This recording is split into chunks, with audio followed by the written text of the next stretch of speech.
काही दिवसातच श्रीरामांचा यौवराज्य अभिषेक होणार आहे. त्या सिंहासनावर तू सुद्धा बसशील. तेव्हा तुझ्या मनात आनंदाच्या लाटा निश्चितच उसळतील. एखाद्या लहान राज्याची राणी नाही, तर एका साम्राज्याची सम्राज्ञी होताना तू उदासीन कशी असू शकतेस? उर्मिलेला सीतेची मनस्थिती लक्षात आली नाही. उर्मिले, आपल्याला मन नियंत्रित करता आलं असतं, तर मी तुला अपेक्षित आहे तसा विचार केला असता. पण सध्या तरी माझं मन उदासीन आहे. बहुधा असंही असेल, की हा आनंद पचवताना माझं मन अतिशय शांत झालं असेल. बहुधा सिंहासनावर बसल्यानंतर तू म्हणतेस तसा उत्कट आनंद होईल. ताई, तू खरोखरच वेगळी आहेस. कोणत्याही परिस्थितीत तू शांत राहू शकतेस.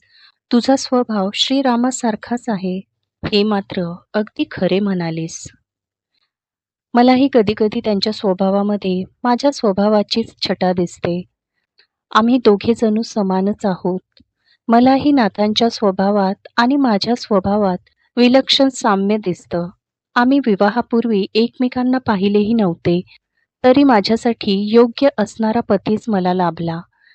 सगळं खरोखर नियतीच ठरवत असणार. हो, पण मला सांग, मी सम्राज्ञी झाल्यावर